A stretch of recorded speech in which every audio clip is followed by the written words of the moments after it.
10 denuncias oficiales por al menos 100 niños abusados en un plantel educativo de la ciudad de Guayaquil pone al descubierto una vez más el abuso que se comete en las aulas contra los menores. Este no es el primer caso. Recordamos al caso Ampetra y también el caso El Principito. En la mayoría de estos casos, al igual que en este último, los representantes de los centros educativos donde ocurren los hechos prefirieron el prestigio de la institución que la vulneración de los derechos de estos menores. Hoy en nuestro tema del día, alarmantes cifras de violación a niños en el sistema educativo. Desde 2014 hasta la fecha en el Ministerio de Educación se han reportado 880 casos de violencia y delitos sexuales contra menores, de los cuales 321 casos han sido de familiares, amigos o estudiantes que han atentado contra los menores, pero la mayoría, es decir, 561 casos, han sido vinculaciones directas hacia profesores, administrativos, conserjes, o sea, el abuso ha sido en la comunidad educativa. Han levantado 453 sumarios. Es decir, en su mayoría ya los casos han iniciado con un proceso administrativo y un proceso judicial. Desde la semana pasada, el país entero se conmocionó al conocer que nuevamente en un plantel educativo se había abusado sexualmente de varios menores. La Fiscalía de Guayas y la policía investigan hasta el momento 10 denuncias entabladas, pero se habló de hasta 100 casos que no han salido a la luz. Los agresores, 3 maestros de la escuela, 2 están detenidos y 1 sigue prófugo, el cual el Ministerio del Interior ya lo puso en la lista de los más buscados en el país. El tema de la violencia sexual en planteles educativos saltó a la luz con el caso de 43 estudiantes que fueron abusados en su aula de clases entre 2010 y 2011. Su agresor fue un profesor en la Academia Aeronáutica Mayor Pedro Traversari. En ese entonces, los niños tenían entre 10 y 11 años. El profesor, que ahora cumple una pena de 16 años, forzó a los estudiantes a repetir escenas pornográficas de las películas que veían en clases. No hay reparación, o sea, no se violentaron derechos. Cuando ocurre esto, estamos destruyendo. ¡Justicia para Lucas! ¡Justicia para Lucas! El caso denominado El Principito, un menor de edad que fue víctima de abuso sexual, esto en el colegio Condamine en Quito. El profesor de piscina fue investigado por este hecho y recibió una condena de 22 años.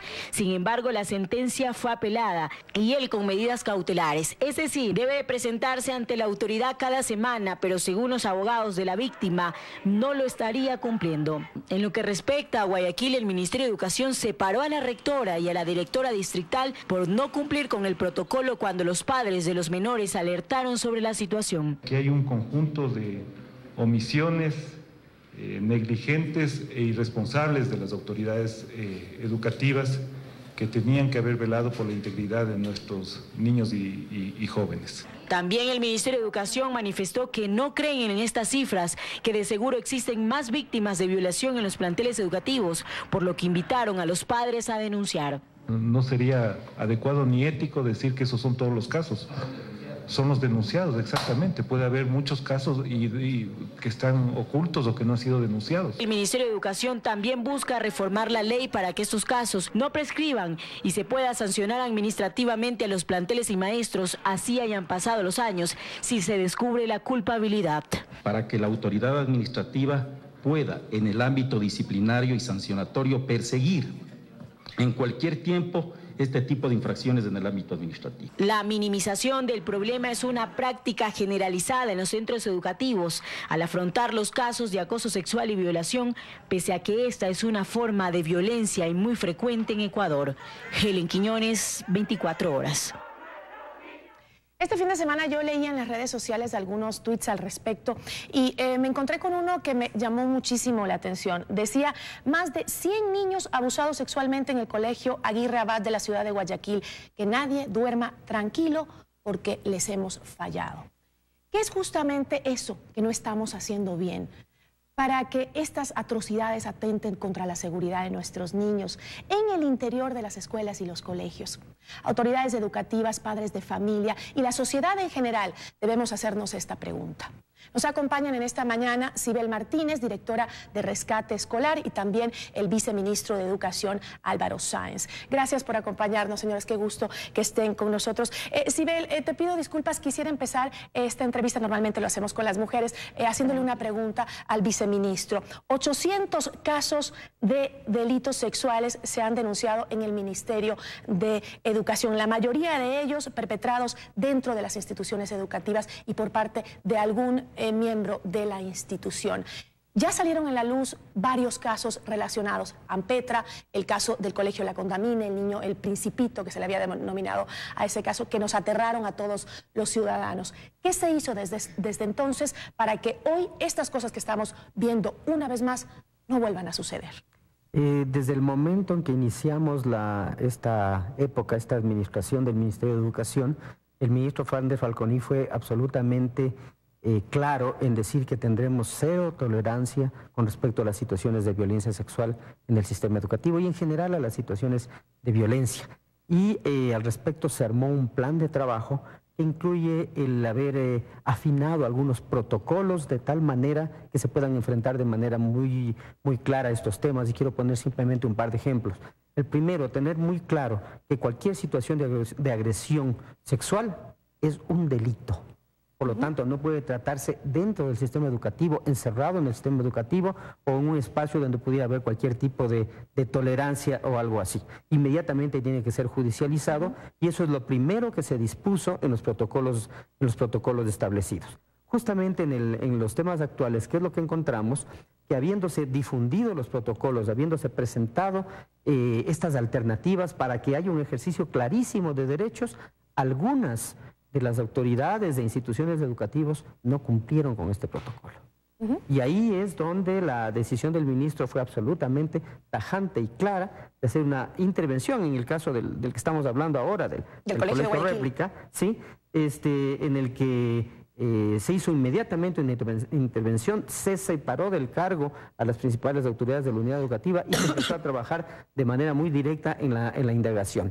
Entonces, vean los dos puntos. Primero, la judicialización inmediata y luego el no permitir de ninguna manera cualquier tipo de socapamiento que haya alrededor. El tema de derechos ha sido un punto absolutamente claro y definido en la administración del ministerio actual. Sibel, ustedes siempre hacen análisis de lo que está sucediendo en las escuelas y los colegios por defensa de los niños y niñas que estudian en ellos. ¿Cómo ves esto que ha hecho el Estado, la autoridad en las instituciones? ¿Está dando resultados? ¿Es la forma de combatir estos hechos aterradores que están pasando en las escuelas y los colegios? Bueno, Gisela, yo creo que hay un antes y un después quizá de esta administración del nuevo ministro. No podemos olvidar el caso Ampetra, el Principito, casos emblemáticos, en donde seguimos en impunidad. Es decir, hablamos de impunidad no solamente cuando efectivamente tenemos que sancionar a ese director, a ese docente que ha actuado mal, que ha tratado de socapar o ha actuado con negligencia, sino de aquella autoridad que, teniendo la obligación de sancionar, de prevenir, de evitar, no lo hizo. Entonces, tomar en cuenta eso y ahora entender que, por ejemplo, la actuación del ministerio en el caso del Colegio Réplica de Guayaquil, Aguirre Abad, es otra, ¿no es cierto? Es quizá como se debía haber actuado desde un principio. No se puede desmerecer que efectivamente se han activado los protocolos, que incluso se ha sancionado a la rectora, ¿no? Penalmente incluso, ¿no? Por fraude procesal, por omisión. Son cosas que se deben hacer. Pero yo creo que en general todos tenemos que trabajar para cambiar la cultura escolar en materia de violencia dentro de las instituciones educativas, porque lo que está pasando es atroz. No podemos hablar de 100 y 200 y 300 víctimas, estamos hablando de niños, niñas y adolescentes en sus espacios educativos donde deben sentirse seguros. Algo estamos haciendo mal. Y yo creo que parte de lo que estamos haciendo mal primero es la impunidad de estos casos, no de este específicamente, pero sí de los anteriores que ya dejaron un vivo ejemplo. Y yo creo también que como comunidad en general tenemos una falencia en temas de valores.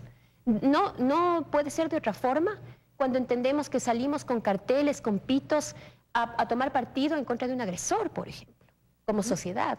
Yo también leí en las redes sociales, una de mis redes sociales, y una madre del Colegio Réplica, Aguirre Abad, decía que los padres de la jornada matutina se están oponiendo al cambio de los profesores porque, como esto pasó en la jornada vespertina, ellos no se ven afectados. ¿Qué pasa como sociedad? El sábado pasado tuvimos, ¿no es cierto?, una marcha tremenda en donde se antepuso prejuicios a conocimiento, porque es así, y pudimos salir a protestar por algo así, y no protestamos por nuestros niños que están siendo violados, maltratados, abusados. Algo estamos haciendo mal como sociedad. Así es, algo estamos haciendo gravemente mal. No puede ser que esto siga pasando. Justamente había la María José Velázquez, que es presidenta del Comité de Padres de Familia del Colegio Réplica. Ella decía que se pedía que se le investigue también a Mónica Moreira, que es otra de la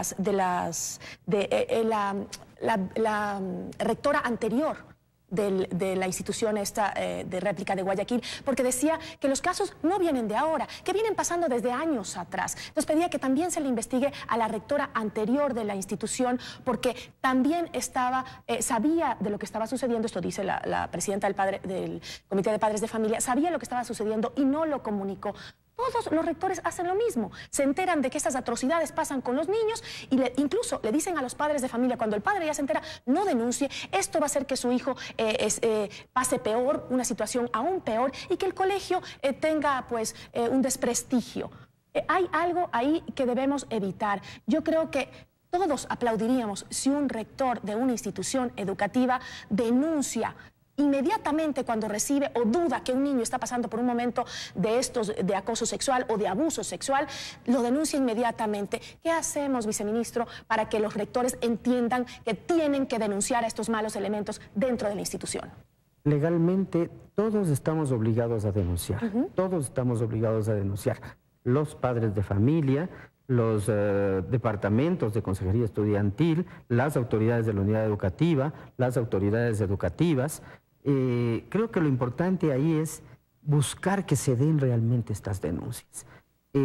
Comparto el hecho de que de ninguna manera podemos permitir que un rector, un director de una unidad educativa oculte absolutamente nada. Los protocolos le dicen con absoluta claridad, si se trata de agresión sexual tiene que denunciarse porque es un delito. En ese sentido, pues, absolutamente de acuerdo. Creo que hay que unir dos cosas. Uno, que sepamos que tenemos la obligación de denunciar.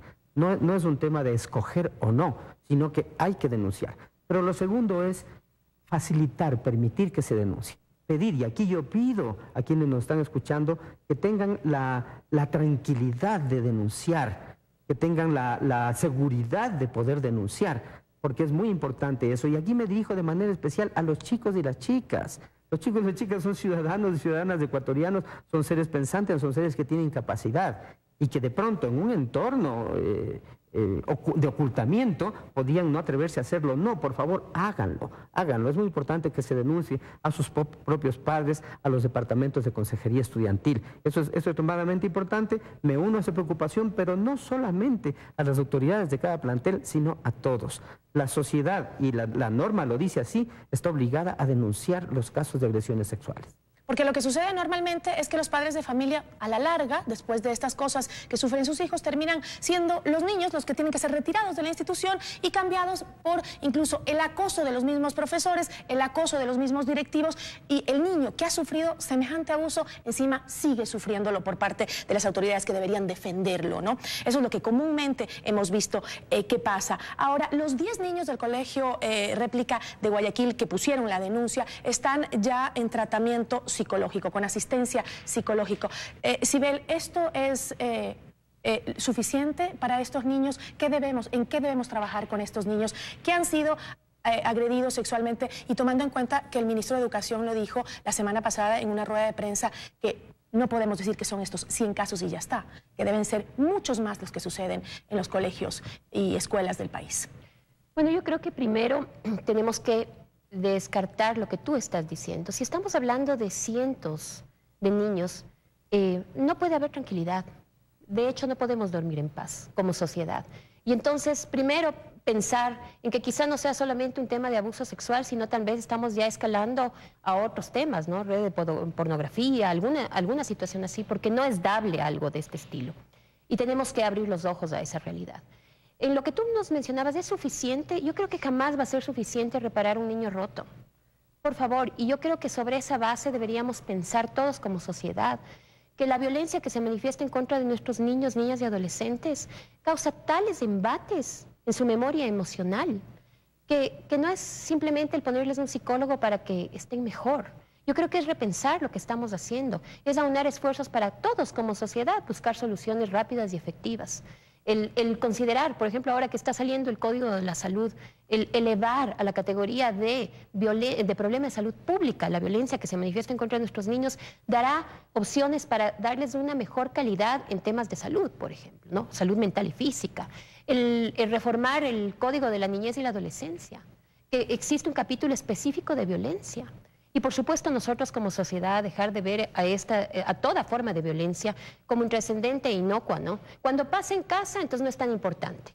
Si pasa en el colegio, depende del prestigio de ese colegio, a ver si es que salgo a protestar o no, a favor o en contra, ¿no? Dejemos de hacer eso con los niños. Cartas de respaldo, listados de adhesión a favor de un agresor. El agresor del Principito ha fugado. ¿Cómo puede ser posible que haya fugado y que nosotros nos sintamos tranquilos? Hay un niño de por medio que tenía derecho a una justicia y que su agresor ha fugado a vista y paciencia de todos. Y en ese caso, viceministro, el caso del Principito que fue tan sonado en el colegio La Condamine, el colegio nunca comunicó del tema a las autoridades de educación. Nunca se hizo nada con las autoridades. Ahí no pasó nada en ese colegio. E incluso los profesores directivos salían a protestar en contra de la sanción al profesor que agredió al niño, cuando ya había una sentencia de que era culpable. Yo no entiendo cómo se manejaron esas cosas. Mire, definitivamente, cuando se trata de un tema de una acusación de delito sexual, no debería haber nadie poniéndose a tomar parte. Lo que tienen que hacer es todos permitir e informar, prestar información para que se den, para que se puedan indagar de la mejor manera. Mire, una vez más pongo un ejemplo en el caso del colegio Réplica que hemos visto. En el momento que hubo esa obstrucción, no se pudo detener a las personas implicadas, y en el momento que el ministerio intervino y empezó a entregar información, al contrario, se pudo detener a 2 más. Entonces, vean la importancia de entregar la información, de ponerse del lado de la justicia, del sistema, para que las cosas puedan funcionar, operar. Eso es importante. Aquí no se trata de posicionarse. Se trata de ayudar a informar para que salga la verdad y para que podamos nosotros enfrentar estos graves problemas. Hace un momento usted señalaba, en realidad tenemos 2 ámbitos en derecho. Tenemos el ámbito de la sanción, de la punición, pero también tenemos el ámbito de la restauración, que es importantísimo. El preocuparnos por los derechos de los chicos y chicas. Entonces, puede no ser insuficiente. Seguro no será insuficiente una acción psicológica, pero es necesario que se dé. Es necesario que haya un entorno de preocupación. A veces las ecuatorianas y ecuatorianos no entendemos lo que es el interés superior del niño, que es preocuparnos primero por ellos. Entonces aquí es muy importante que sepamos manejar, como hemos dicho, con absoluta decisión, la información, la judicialización, pero por otro lado también tenemos que manejar la protección de los chicas y chicos, porque si no podemos caer también en escandalizar, podemos caer en exponerlos en lo que se llama la revictimización. Entonces, es un tema complejo en el cual hay que manejar, por eso digo, ser implacables, ser cero tolerantes y, por otro lado, tremendamente protectores con los chicos. Así es. Quisiera que nos acompañen a ver qué es lo que opina la ciudadanía a través de las redes sociales en nuestro segmento de redes sociales. Veamos.